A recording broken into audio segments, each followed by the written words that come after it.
भारत के साथ घटी एक और घटना का जिक्र करने के लिए। इस समय डोनाल्ड ट्रंप भारत के साथ पता नहीं कभी खुशी कभी गम किरदार में चल रहे हैं। हाल ही में प्रधानमंत्री नरेंद्र मोदी को सबसे पहले बर्थडे विश करके भारत के साथ सुधारते हुए अपने रिश्तों के बारे में बताया था। कहा था कि मेरी प्रधानमंत्री से बात हुई है, मेरे बढ़िया अच्छे मित्र हैं, सब कुछ ठीक था। लेकिन इसी बीच में इन्होंने कुछ ऐसा कर दिया जिसका असर संभवतः भारत पर ही सबसे ज्यादा पड़ सकता है। क्या कर दिया? आपको कुछ दिन पहले तो ये याद होगा कि रूस से तेल खरीदने के नाम पर इन्होंने हमारे साथ जो सैंक्शन गेम खेला, उससे हमारे ऊपर प्रभाव पड़ा। अमेरिका के साथ एक्सपोर्ट हमारा प्रभावित हुआ। अब इसके बाद इन्होंने दूसरा खेल खेल दिया है, और वो क्या? अमेरिका ने ईरान पर प्रेशर डालने के नाम पर चाबहार पोर्ट से होने वाले सभी व्यापार पर अब प्रतिबंध लगा दिया है। मतलब इनडायरेक्टली कहिए तो चाबहार पोर्ट है तो ईरान का, लेकिन यूज में भारत ले रहा था, और वहां से हम मिडिल ईस्ट की यात्रा यानी अफगानिस्तान, सेंट्रल एशिया के अन्य कंट्रीज चाहे उज्बेकिस्तान, ताजिकिस्तान और तो और हम रशिया तक जाने की प्लानिंग करते थे।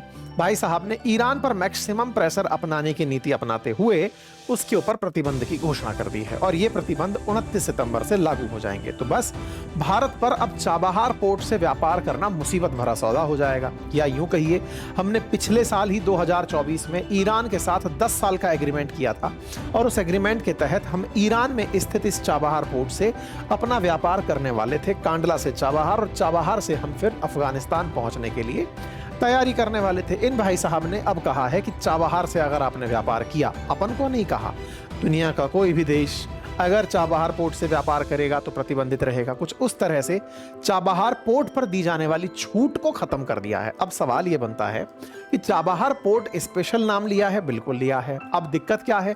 उस पर छूट खत्म कर दी। इसका मतलब क्या है? इसका मतलब यह है कि पहले अमेरिका ने बकायदा चाबहार पोर्ट के लिए भारत को वेवर दिया हुआ था कि ठीक है, पूरे ईरान पर प्रतिबंध है, लेकिन अगर आप चाबहार यूज करते हैं तो आपके लिए ये बिल्कुल वैसे ही है जैसे बाइडेन ने भारत के लिए रूस से तेल खरीदना परमिट कर रखा था कि अगर $60 प्रति बैरल से कम खरीदते हैं तो आपको परमिट है। बिल्कुल ऐसे ही ईरान के चाबहार पोर्ट को अगर भारत यूज करता है और अफगानिस्तान की रीबिल्डिंग में यूज करता है, अफगानिस्तान के पुनर्निर्माण में यूज करता है, तो भारत को इजाजत है। लेकिन इन भाई साहब ने वो इजाजत हमसे वापस ले ली। तो कुल मिलाकर पाकिस्तान के पड़ोस में स्थित इस चाबहार पोर्ट को, जो कि ग्वादार पोर्ट से मात्र 250 किलोमीटर दूर है, इस चाबहार पोर्ट को, जो भारत के लिए बहुत ज्यादा स्ट्रेटेजिकली इंपॉर्टेंट था क्योंकि ग्वादार में चाइना की प्रेजेंस सीपैक के तहत थी, बस उस पोर्ट पर अब भारत का एक्सेस कहीं ना कहीं बाधित हो जाएगा। अब इसका बाधित होना भारत के लिए कई तरह का नुकसान लाएगा। कैसे? पाकिस्तान और चीन ऑलरेडी बहुत नजदीक आ चुके हैं। पाकिस्तान के साथ सऊदी की करीबी हो चुकी है। ईरान के साथ भारत अगर कुछ अच्छा करता, क्योंकि सऊदी और ईरान एक दूसरे के दुश्मन हैं, पाकिस्तान अगर सऊदी के नजदीक जाता है तो पाकिस्तान और ईरान के बीच में अब संभवतया मित्रता उतनी ना रहे, क्योंकि सऊदी के साथ में पाकिस्तान का समझौता कहीं ना कहीं पाकिस्तान को ईरान का दुश्मन बनाएगा। हमारे पास एक विकल्प था कि हम ईरान के साथ मित्रता करके इस पोर्ट के माध्यम से ही सही पाकिस्तान के खिलाफ ईरान को खड़ा कर सकते थे। इन्होंने अब ईरान में हमारा चाबहार यूज करना प्रतिबंधित कर दिया। अब तो कुछ ऐसा हो गया है कि कहीं ऐसा ही तो नहीं था कि सऊदी अरब और पाकिस्तान को नजदीक लाने वाला भी अमेरिका था, और भारत के साथ चाबहार के माध्यम से कहीं ईरान नजदीक ना आ जाए तो उसके ऊपर प्रतिबंध लगाने वाला भी अमेरिका बना। इस पर विस्तार से चर्चा करेंगे। चर्चा पूरी ज्योग्राफी की है, इसलिए अगर आप में से कोई साथी हिस्ट्री, ज्योग्राफी, पॉलिटी, इकोनॉमी पढ़ना चाहता है यूपीएससी और स्टेट पीसीएस फाउंडेशन के स्तर पर, तो आप अपनी पाठशाला का एप्लीकेशन का यूज कर सकते हैं, जिस पर मैंने डिटेल में ये सारी चीजें पढ़ाई हैं। हमारे अपने अपडेटेड हैंड रिटन नोट्स जो कि किताब के रूप में हैं वो उपलब्ध हैं। आप उन्हें फ्लिपकार्ट से, हमारे ऐप से आप ऑर्डर कर सकते हैं। आइए साथियों आगे बढ़ते हैं। तो फिलहाल के लिए खबर आती है कि अमेरिका ने ईरान के चाबहार बंदरगाह को दी गई जो खास छूट थी वो समाप्त कर दी है। 29 सितंबर से अब यहां पर होने वाले सभी व्यापार पर प्रतिबंध रहेगा। यह प्रयास अमेरिका ने ईरान पर अधिकतम प्रेशर डालने की नीति के तहत किया है। मैक्सिमम प्रेशर पॉलिसी कहा जाता है इसे। तो देखिए, यह अमेरिका की तरफ से आया हुआ स्टेटमेंट है जिसमें कहा गया है, targeting financial network generating millions of Iranian military additional action in support of maximum pressure of Iran. इसमें इन्होंने ये कहते हुए कहा कि हमने along with several individual entities based in Hong Kong, UAE, financial वो सभी नेटवर्क जो कि ईरान के माध्यम से ईरान के अंदर रेवोल्यूशनरी गार्ड्स वगैरह को मदद पहुंचाते थे, हम उन्हें अब बैन करने जा रहे हैं। इस पे इन्होंने कहा कि मैक्सिमम प्रेशर पॉलिसी को अपनाते हुए सेक्रेटरी ऑफ स्टेट के द्वारा जो सैंक्शंस पर एक्सेप्शन दिया हुआ था, यानी कि जो सैंक्शंस प्रतिबंधों पर जो अपवाद स्वरूप छूट दी हुई थी, जो कि हमने 2018 से दे रखी थी इफ्का एक्ट के तहत, यानी Iran freedom and counter proliferation act for Afghanistan reconstruction assistant and economic development, उसको हमने अब सितंबर 29 से लागू कर दिया है, अर्थात अब छूट नहीं रहेगी। इसकी वजह से जो होगा वो ये कि जो भी व्यक्ति, पर्सन या संस्था चाबहार पोर्ट के साथ में जुड़ी हुई रहेगी, उस पर इफ्का के तहत उसके ऊपर सैंक्शंस लगाए जा सकते हैं। मतलब एक तरीके से अमेरिका ने ईरान पर प्रतिबंध लगाने के नाम पर चाबहार पोर्ट को हाईलाइट कर दिया है। एक तरीके से यह समझिए कि ये जो इफ्का एक्ट का एग्जम्पशन था ना, वो अब खत्म कर दिया गया है। चाबहार पोर्ट के बारे में थोड़ा बता देते हैं, इसका महत्व बता देते हैं कि ये कितना अफगानिस्तान के लिए जरूरी था, कितना भारत के लिए जरूरी था, और भारत के लिए स्ट्रेटेजिकली कितना इंपॉर्टेंट था, और अब इस तरह की जो गतिविधि है ये हमारे लिए कैसे नुकसानदायक हो सकती है। ये जो आपको पोर्ट दिख रहा है, असल में पोर्ट में होता क्या है ना, जैसे कि अगर आप समुद्र के अंदर जहाज को रोकना चाहते हैं तो जनरली आपने समुद्र के किनारे बीचेस देखे हैं, फिल्मों के गाने बीचेस पर होते देखे हैं, आप भी अगर गए तो बीचेस पर गए हैं। बीचेस के पास पानी बहुत ज्यादा गहरा नहीं होता है, इसलिए जो बड़े जहाज होते हैं, बड़े जहाज क्योंकि जब वो पानी के ऊपर तैर रहे होते हैं उसका बहुत बड़ा हिस्सा पानी के भीतर भी होता है। अगर वो बड़े जहाज तट पर आना चाहते हैं तो वो समुद्री तट पर आ नहीं पाते, समुद्र सामने है लेकिन तट पर नहीं आ पाते।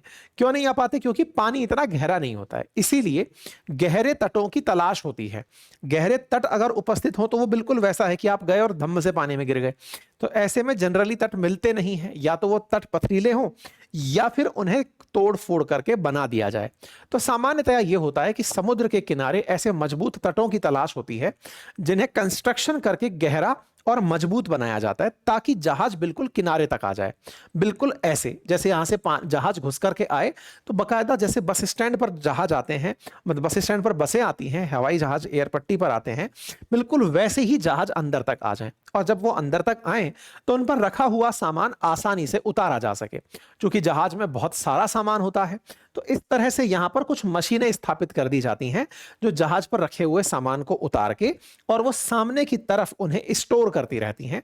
फिर यहां से अन्य साधनों से, चाहे ट्रेन से चाहे ट्रकों से, इस सामान को आगे भेजा जाता रहता है। तो सामान्यतया पोर्ट जो है वो एक जहाज का स्टेशन होता है। अब चाबहार पोर्ट को इस तरह से बनाया गया, इसका मतलब है कि गहरा गड्ढा खोद करके जहाजों को किनारे तक लाने का प्रयास किया गया। अब ये चाबहार है कहां, तो इसको थोड़ा सा ऐसे देखिए। ईरान हुआ, सऊदी अरब हुआ, ये सारे के सारे देश जो हैं वो गल्फ के अंदर स्थित हैं, है ना, खाड़ी के अंदर स्थित हैं। इस पर्शियन गल्फ के अंदर यहां से अगर आप आगे निकलते हैं तो यहां पर स्ट्रेट ऑफ हॉर्मुज नाम की एक जल संधि है। स्ट्रेट ऑफ हॉर्मुज से जब आप अरब सागर की तरफ आते हैं तो यहां पर एक खाड़ी दिखाई देती है जिसका नाम ओमान की खाड़ी है। इस ओमान की खाड़ी में खुला हुआ यहां पर एक पोर्ट है जिसका नाम चाबहार पोर्ट है। एक तरीके से कहिए तो खाड़ी से बाहर ईरान का ये इकलौता पोर्ट है, यानी कि हरमुज स्ट्रेट से बाहर की तरफ ईरान का ये ऐसा पोर्ट है जिसे गोल्डन गेट के नाम से जाना जाता है। गोल्डन गेट क्यों जाना जाता है, इसके पीछे का कारण समझिए। देखिए थोड़ा अगर आप और ऊपर देखेंगे तो आप पाएंगे कि अफगानिस्तान के पास कोई समुंदर नहीं है, मतलब कोई सी बीच है ही नहीं। और जब अफगानिस्तान के पास कोई समुद्र नहीं है तो अफगानिस्तान को अगर जहाज से सामान भेजना हो तो उसे भेजने के लिए निकटतम समुद्र की आवश्यकता होगी। या तो उसे वो पाकिस्तान दे दे या उसे वो ईरान दे दे। कुल मिलाकर के अफगानिस्तान और जो सेंट्रल एशियन कंट्रीज हैं, तुर्कमेनिस्तान, उज्बेकिस्तान, जिनके पास समुद्र नहीं है, उन्हें भी अगर समुद्र से व्यापार करना है तो उन्हें समुद्र में एक ऐसा पोर्ट चाहिए होगा जहां से सामान को वो बेच कर सकें। जैसे नेपाल को पोर्ट चाहिए होगा तो भारत देता है, भूटान हो, नेपाल हो, इन सब के लिए पोर्ट की सुविधा होती है। अब क्या है, अब इस तरह से जो ये चाबहार पोर्ट है, ये चाबहार पोर्ट अफगानिस्तान के लिए एक गोल्डन गेट की तरह काम करता था। मतलब भारत के अगर मुंबई से कोई सामान चाबहार तक आया तो यहां से 800 किलोमीटर दूर इधर है अफगानिस्तान का बॉर्डर। तो यहां से चाबहार से लेकर के अफगानिस्तान बॉर्डर तक माल पहुंचाना है, उसके बाद तो फिर अफगानिस्तान के अंदर सड़कें होंगी, वहां से माल पहुंच जाएगा। इसका तरीका क्या रखा था हमने, इसका तरीका यह रखा था कि चाबहार से जाहेदान नामक एक जगह जो कि ईरान में थी, वहां तक तो एक रेल लिंक का विकास किया गया, मतलब रेलवे लाइन बनाई गई। जाहेदान से जरांज करके जो जगह है, जो कि अफगानिस्तान में है, वहां पर बकायदा हाईवे का निर्माण किया गया। और उस हाईवे के बाद जब आप जरांज में एंट्री कर जाते हो तो यहां से डेलाराम तक सड़क, और फिर डेलाराम से कांधार तक, और कांधार से काबुल तक एक गारलैंड हाईवे की तरह हमने यहां पर सड़कों का निर्माण करवा रखा था। इसमें भारत के द्वारा बहुत ज्यादा सपोर्ट किया जाता रहा है। मतलब अफगानिस्तान को अगर कोई मदद पहुंचानी है तो उसके लिए चाबहार, चाबहार से जरांज रेलवे लाइन, रेलवे ये सॉरी जाहेदान, जाहेदान से जरांज, जरांज से काबुल कंधार, इस तरह से सामान पहुंचाने का प्रयास था। इस चाबहार तक हम कांडला और मुंबई से सामान पहुंचा सकते थे। अब इसमें दिक्कत कहां आई? दिक्कत यह आई कि यह वाला काम तब तक तो सही था जब अफगानिस्तान में अमेरिका द्वारा बिठाया हुआ लोकतंत्र था, मतलब चुनी हुई सरकार जो अमेरिका कहता था। लेकिन जब से यहां तालिबान आया, अमेरिका की तो बेइज्जती उसी से हुई कि अमेरिका यहां 20 साल में भी तालिबान को ना खत्म कर पाया और तालिबान के साथ साथ ना यहां पे चुनाव करवा पाया ढंग से। तो ऐसे में जब से तालिबान आया तो अमेरिका की चाहत अफगानिस्तान को लेकर हो गई खत्म कि अब इन्हें सड़ने दो ऐसे ही। तो इनकी जो मदद पहुंचती थी इस रूट से, बोले उसे रोक दो। इसे रोकने का तरीका क्या है? बस इतना सा कह दो कि चाबहार पर कोई एक्टिविटी नहीं होगी। चाबहार पर एक्टिविटी कौन कर रहे थे? हम लोग कर रहे थे। अब हमें रोक दिया गया। इसका मतलब क्या है? अगर भारत की कोई कंपनी अभी भी चाबहार से व्यापार करती है तो सीधा सीधा उस कंपनी का अमेरिका से कनेक्शन कट हो जाएगा। अमेरिकी सुविधाओं को यूज नहीं कर पाएंगे, कभी वो कंपनी अमेरिका से फाइनेंस नहीं ले पाएंगी, कभी अमेरिका की यात्रा नहीं कर पाएंगी। अगर वो ट्रांसपोर्ट कंपनी है तो हो सकता है कि वो अमेरिका के जितने भी मित्र राष्ट्र हैं उनमें प्रतिबंधित हो जाएं। तो कुल मिलाकर के चाबहार को आइसोलेट किया जा सकता है, केवल इतना बोल के। एक और कारण भी है, और वो क्या है? असल मायने में इंडिया से जब आप चाबहार जाते हैं तब तक तो सब सही था। भारत ने क्या है कि यहीं से होते हुए रूस का एक रास्ता तलाश लिया, जिसमें हम ईरान से निकल करके अजरबैजान और सीधा फिर रूस में एंट्री कर रहे थे। ये जो इंडिया द्वारा north south transport corridor plan किया गया, इससे अमेरिका को कहीं ना कहीं यह लगा कि ये तो पहले तो रूस से तेल मंगा ही रहे थे, अब यूरोप तक जाने के लिए इन्होंने नॉर्थ साउथ कॉरिडोर भी बना लिया। अर्थात जिस चाबहार को अमेरिकी प्रतिबंधों से मुक्ति इसलिए मिली थी कि वो अफगानिस्तान के काम आ सकेंगे, सेंट्रल एशिया के काम आ सकेंगे, इंडिया ने उसका उपयोग रूस से होने वाले व्यापार के लिए कर लिया। बस इन दो बातों से प्रभावित होते हुए इन्होंने ये सारा खेल कर दिया। अब हमें क्या नुकसान है? भाई हमें अगर अफगानिस्तान तक सुविधा पहुंचानी थी तो ठीक है, अब नहीं पहुंचेगी, कोई और तरीका निकलेगा। लेकिन मुसीबत यह थी कि चाइना की प्रेजेंस ग्वादार में होती जा रही है, और चाइना पाकिस्तान के ग्वादार में सीपैक परियोजना के तहत बैठा है। हमें इसे काउंटर करने के लिए यह वाली जगह बहुत किफायती लगती थी। हमें लगता था कि चाबहार पर अगर हम बैठे हैं तो हमारी सेना, हमारे लोग यहां से इस पर नजर रख सकते हैं। हालांकि चाबहार पोर्ट सैन्य पोर्ट नहीं था, लेकिन पाकिस्तान का यह हमेशा क्लेम रहा है कि भारत ने चाबहार के थ्रू अपने रॉ एजेंट्स को पाकिस्तान पर निगरानी करने भेजा हुआ है। भारत जो इसके आसपास का जो क्षेत्र बलूचिस्तान कहलाता है, बोले बलूचिस्तान के तमाम जो दंगे भड़कते हैं उसके लिए भारत चाबहार के थ्रू ही बलूचिस्तान के अंदर वेपन भिजवाता है, बलूचिस्तान के लड़ाकों को पैसे भिजवाता है। इसी कारण से जो भारत के स्पाई पकड़े जाते हैं उनके बारे में पाकिस्तान यही कहता है कि ये कहते तो थे कि इंजीनियर था, लेकिन एक जासूस था, उस तरह से इनको पकड़ लिया। अगर आपको ध्यान हो तो एक कुलभूषण जाधव का जो मामला है वो इसी तरीके से निकल करके भारत के बाहर पाकिस्तान में पहुंचा था। ठीक है साहब, तो ये वाला जो पूरा की पूरा केस है, ये समझ में अगर आपको आए तो ये चिंता समझ में आनी चाहिए कि चाबहार पर अगर हमारी एंट्री अब बैन होती है तो हम कहीं ना कहीं ग्वादार पर अपनी स्ट्रेटेजिक पोजीशन लूज कर देंगे, जबकि हमारी मंशा है कि ग्वादार पर कभी चाइना सफल ना हो, क्योंकि यदि ग्वादार में वो सफल हुआ तो यहां से वो बढ़िया से भारत को काउंटर कर सकता है। तो हमारी मंशा यही है। तो ट्रंप ने एक तरीके से एक तीर से कई निशाने कर दिए। पहला निशाना, ईरान के साथ भारत की नजदीकी को रोक दिया। दूसरा, अफगानिस्तान को पनिश कर दिया। तीसरा, भारत के रूस के साथ संबंध बिगाड़ दिए, मतलब इस रास्ते के थ्रू तो संबंध कैसे बनेंगे उस पर पैन कर दिया। और पाकिस्तान के हितैषी बन गए। पाकिस्तान के हितैषी, एक तरह से पाकिस्तान सऊदी अरब के साथ गया तो भी पाकिस्तान का फायदा हुआ। अब ईरान में भारत का प्रभाव कम होगा तो भी पाकिस्तान का फायदा होगा। तो कुल मिलाकर एक ही तीर से इन्होंने कई सारे निशाने कर दिए। लेकिन साहब, अमेरिका के पास भी कोई तो कॉन्क्रीट रीजन होगा इसको बैन करने का। मतलब क्या सोचा होगा अमेरिका ने जब भारत इतने दिनों से इस बंदरगाह पर काम करने के बारे में विचार कर रहा है? तो कहानी क्या है? तो यूएस का मानना यह है कि यहां से जो पैसा प्राप्त होता है ना, इस पैसे से ये लोग आतंकवादियों को सपोर्ट करते हैं। इनकी जो मतलब रेवोल्यूशनरी गार्ड फोर्सेस हैं ईरान की, वो चाहे हमास हो, चाहे हूती हो, चाहे हिजबुल्ला हो, उनको फाइनेंस करती है। शुरुआत में अमेरिका ने अफगानिस्तान के चलते ही इसमें एग्जम्पशन दिया हुआ था, लेकिन ट्रंप ने कहा कि तुम्हें पैसे मिले तो तुम आतंकियों को सपोर्ट करने पहुंच जाते हो। अच्छा, अमेरिका की एक नेचर बताता हूं। अमेरिका को अगर कोई भी दुनिया में व्यक्ति या देश या संस्था क्रिटिसाइज कर रही है, तो ये उस देश को खत्म करने में विश्वास रखते हैं। अर्थात ये व्यक्ति हो, संस्था हो या देश हो, अगर ये अमेरिका विरोधी हैं, मतलब हेल टू अमेरिका अगर नारा लगा रहे हैं, अमेरिका मुर्दाबाद नारा लगा रहे हैं, या इजराइल मुर्दाबाद नारा लगा रहे हैं, तो बस अमेरिका का वो दुश्मन है। अब वो कहीं पर भी बैठा हो, अमेरिका उसे साम दाम दंड भेद में वो इजराइल से उन्हें पनिश कराना हो या कुछ भी कराना हो, वो सब कर जाएंगे। तो अमेरिका को ना ईरान के अंदर से जो फीलिंग आती है कि ये अमेरिका के विरोधी हैं ईरान में बैठे लोग, तो बस उनको पनिश करने के लिए इनका फंड रुकवा दो, बस ये इनका असली कारण निकल कर आता है। इसीलिए अमेरिका लगातार मैक्सिमम प्रेशर पॉलिसी अपनाता आया है। मैक्सिमम प्रेशर पॉलिसी में अमेरिका का उद्देश्य है कि ईरान पर इतने प्रतिबंध लगा दो कि ये खुद झुक जाए और कहे कि अब हम आपके सामने नहीं खड़े होंगे। तो प्रेसिडेंट ट्रंप ने जो अभी हाल ही में मैक्सिमम प्रेशर टेक्निक अपनाई है, ये पहले से ही चली आ रही थी। इसमें इफ्का के तहत भारत को राहत दी हुई थी। ट्रंप के द्वारा जो सैंक्शंस की पहले घोषणा हुई थी, उसके तहत ये ऑलरेडी साल भर के अंदर 10-10 बिलियन डॉलर का ईरान को नुकसान पहुंचा चुके हैं। लेकिन उसके बावजूद ईरान ने दुनिया भर में जितने भी आतंकी समूह हैं उनको सपोर्ट किया, ऐसा अमेरिका का कहना है। अब सवाल बड़ा यह है कि अमेरिका ईरान पर इतना दबाव बढ़ा तो रहा है, लेकिन अल्टीमेटली इस दबाव से वो इजराइल को ही बचाने का सारा प्रयास कर रहा है और कहीं ना कहीं वो भारत को नुकसान पहुंचा रहा है।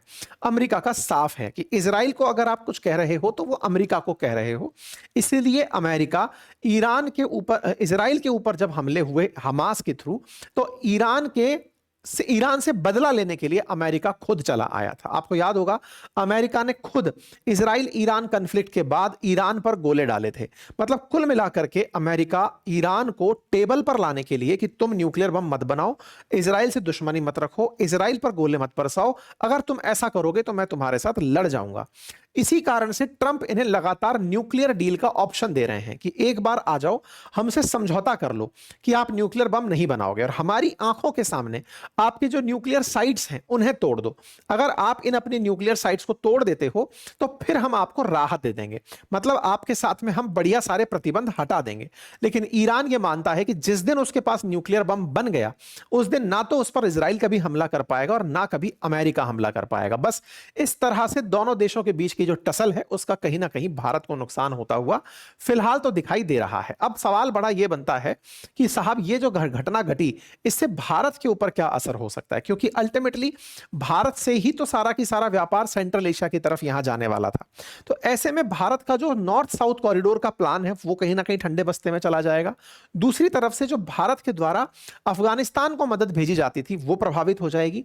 चाइना से जो हमारा मतलब कंपटीशन है ग्वादार पोर्ट को लेकर के वो प्रभावित हो जाएगा और कहीं ना कहीं विश्वास बहाली जो भारत की अमेरिका के साथ है वो प्रभावित होगी। अब फिलहाल के लिए भारत इसको ऑपरेट कैसे करता है, तो देखो 2024 में भारत और ईरान ने एक समझौता किया था, 10 साल का एक कॉन्ट्रैक्ट साइन किया था चाबहार पोर्ट के लिए, और इसके लिए भारत की एक कंपनी है India ports global private limited, उसके द्वारा इसका संचालन का देखभाल का जिम्मेदारियां ली गई थी। ठीक है, तो बंदरगाह को भारत इसलिए ऑपरेट कर रहा था, भारत की कंपनी से कर रहा था। 10 साल के लिए इसको लीज पर लिया था। एक तरीके से समझिए इसके ऑपरेशन को। ये उस समय की तस्वीरें हैं 2024 की, और भारत ने इसके लिए बकायदा 400 करोड़ रुपए 2016-17 से लेकर 23-24 के बीच में खर्च भी किए।